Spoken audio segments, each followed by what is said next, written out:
A young mother, struggling to make ends meet, desperate to give her children the life they deserve. A man who once promised her forever but moved on without looking back. And a woman who refused to share his love with anyone, not even the mother of his children. What started as a bitter dispute between ex-lovers spiraled into something far more sinister. Tensions boiled over, jealousy turned into obsession, and one woman's thirst for revenge would lead to an unthinkable act of violence.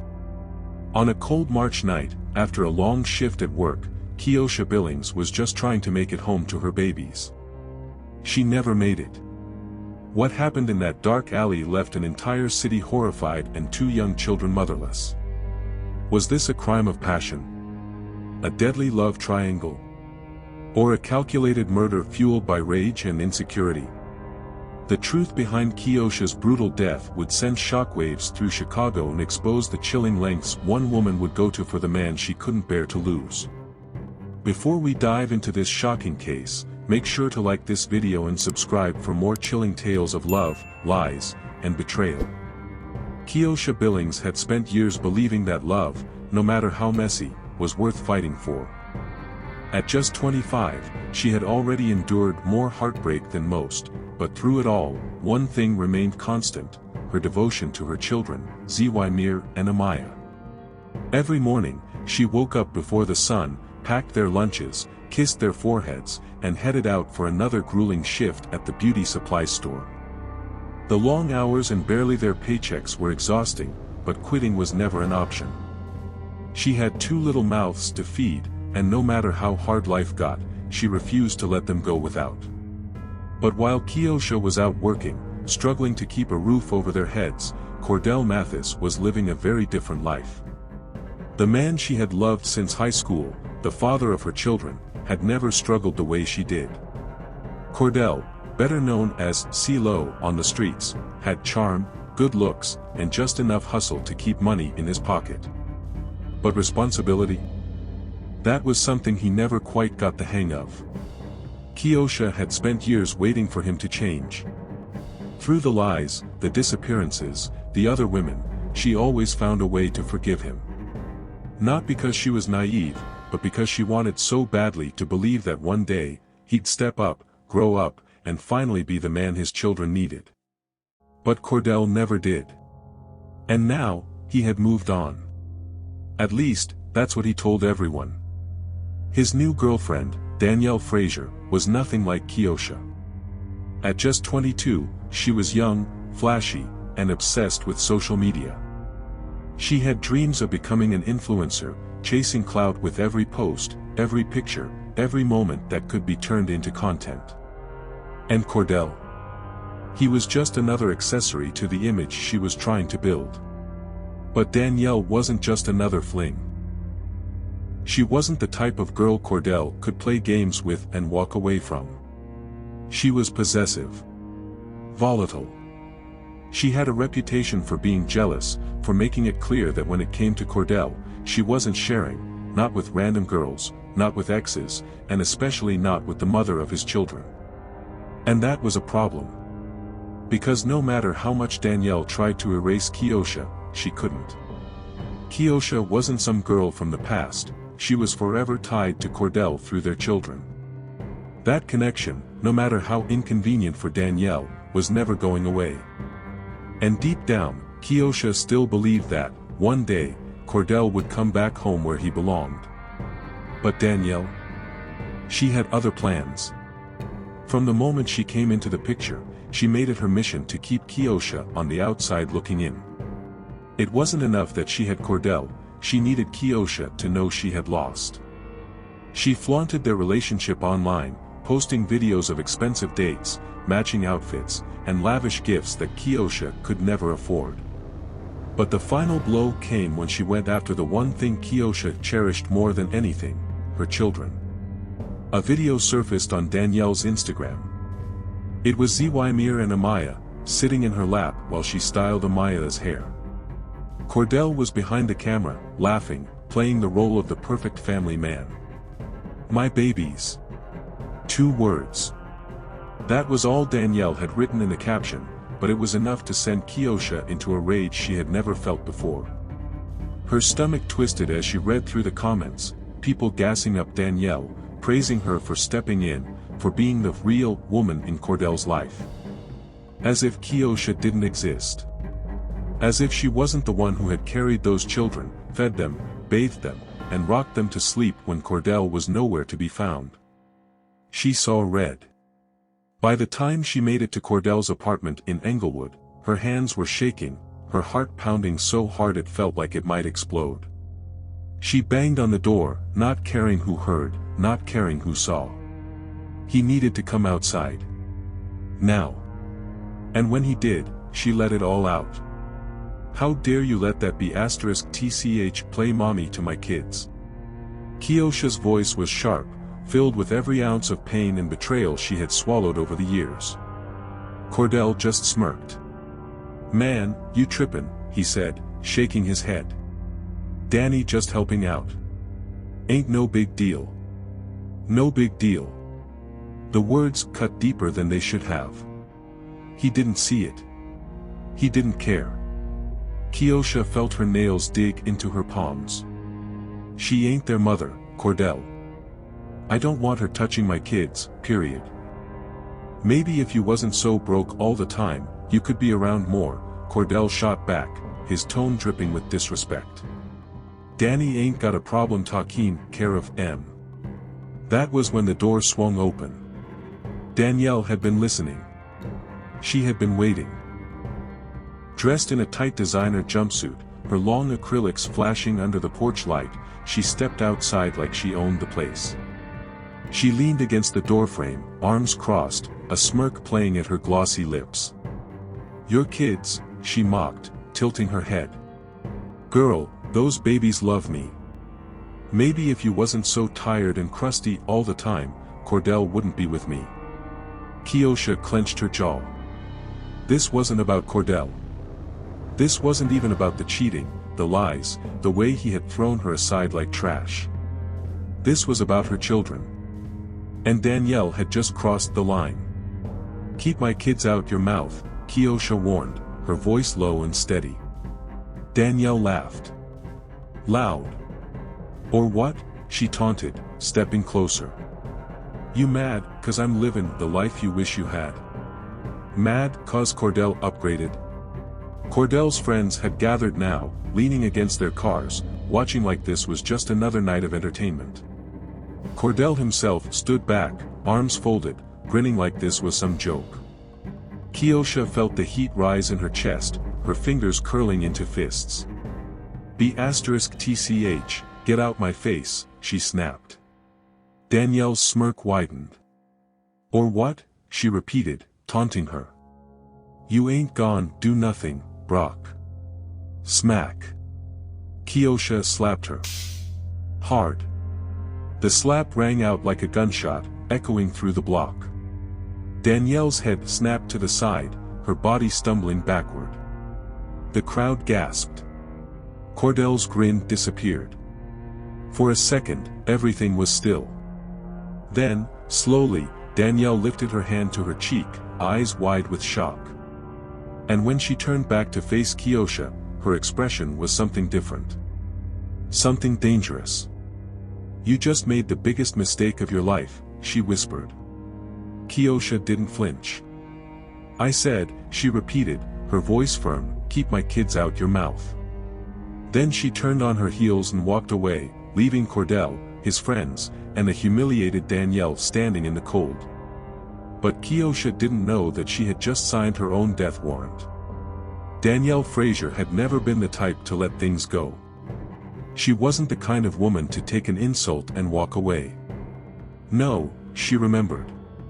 She is obsessed. And most importantly, she got even. After that slap, nothing else mattered. Not Cordell. Not their flashy dates. Not the thousands of followers gassing her up online. All she could think about was Keosha Billings.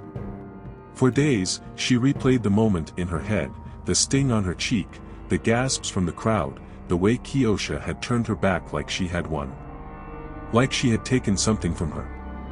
It made Danielle sick. The rage consumed her. She stalked Keosha's social media, refreshing her pages every hour. She memorized the locations in her Instagram stories, scanned through comments to see who she was with, where she was going. She even made a fake profile just to lurk. Then, she took it further. She tracked Keosha's entire life, where she worked, which bus she took, what time she picked up her kids. She knew when she left home, when she got back, who she talked to.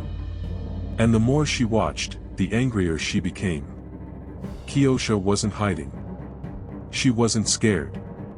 She was still out there, living her life like nothing had happened. Smiling. Posting. Breathing. That was the final straw. Danielle had made up her mind. Keosha wasn't going to get away with humiliating her. She was going to pay. March 15th. A cold, quiet night in Englewood. Keosha had just finished a long shift at the beauty supply store. Her feet ached, her body was drained, and all she wanted to do was get home to her kids. She pulled her coat tighter around her body as she stepped off the bus, the streetlights flickering above. She didn't notice the figure in the shadows. Dressed in all black, face hidden beneath a ski mask, Danielle stood in the darkness, watching. Waiting. Her hands tightened around the box cutter in her pocket. She had followed Keosha before, just to study her, to learn her movements. But tonight was different. Tonight, she wasn't just watching. Tonight, she was acting. As Keosha walked, her pace slow from exhaustion, Danielle slipped from the shadows, moving silently, step by step, closing the distance between them. She could hear the sound of Keosha's footsteps, steady, unaware. She could feel the adrenaline pumping through her veins, her grip tightening around the handle of the blade. This was it. She was finally going to make Keosha suffer. Danielle's lips curled into a smirk beneath the mask. It was time. Keosha Billings was only minutes from home. The night was quiet, the streets nearly empty, just another late shift, just another exhausting walk back to the tiny apartment where her babies were sleeping. Her mind was on them, on Zwymir and Amaya, on how she'd barely gotten to see them that day. She had no idea she was being followed. She had no idea this would be her last walk home. As she turned down the narrow alley that cut through her neighborhood, the air felt heavier, colder. The only sound was the soft shuffle of her own footsteps. Streetlights flickered above, casting long, eerie shadows along the brick walls. Then, movement. Too fast to react. Before Keosha could turn, before she could scream, a figure lunged from the darkness. A gloved hand clamped over her mouth. A searing pain ripped across her face. She gasped, stumbled backward, hands flying to her cheek, feeling the warmth of her own blood. Then she saw her. Dressed in black. Face covered. A box cutter glinting in her hand. Danielle. Keosha's breath hitched. What the? Another slash, this time at her throat. Keosha barely dodged, the blade grazing her neck, hot pain slicing through her skin. Panic surged through her body. She swung wildly, her fists connecting with Danielle's arms, her nails clawing at fabric, at skin. But Danielle was relentless. She slashed again, cutting deep into Keosha's forearm. Blood dripped onto the pavement. Keosha stumbled back, chest heaving, pain blurring her vision. "You're crazy," she choked out. "What the hell is wrong with you?" Danielle didn't answer. She only smiled. A slow, sick, twisted smile beneath the mask. Then she lunged. Keosha fought, hard. She kicked, scratched, swung, did everything she could to break free. But Danielle was fueled by something more than rage, obsession. She tackled Keosha to the ground, straddling her, knees pinning her arms. The box cutter flashed again, and this time, Keosha had no way to block it. The blade sank deep into her stomach. She gasped. Eyes wide. Mouth open, but no sound came out. Then, another stab. And another. And another. Keosha's body jerked with each blow. Blood soaked her work uniform, pooled beneath her, warm and thick on the cold pavement. Her breaths turned shallow. Her body went limp. The fight was over. Danielle stood over her, panting, her own hands shaking from the adrenaline, the high of it all. She had done it. She had won. The girl who had humiliated her, the girl who had dared to lay hands on her, was nothing more than a lifeless body in a dark alley. She took one last look at Keosha, then disappeared into the night, leaving behind nothing but silence and a pool of crimson on the pavement. Keosha Billings' body was discovered just before dawn.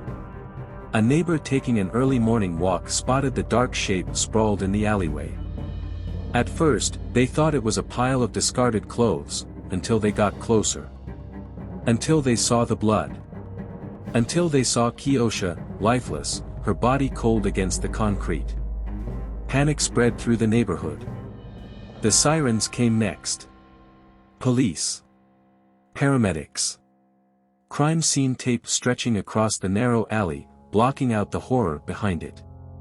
But for investigators, this wasn't just another random act of violence. This was personal. Detectives combed through every piece of evidence.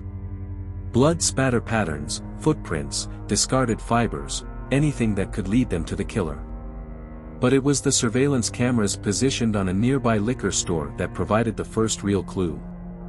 A grainy figure. Dark clothing. A mask. Sprinting away from the scene. They had their suspect. They just didn't have a name.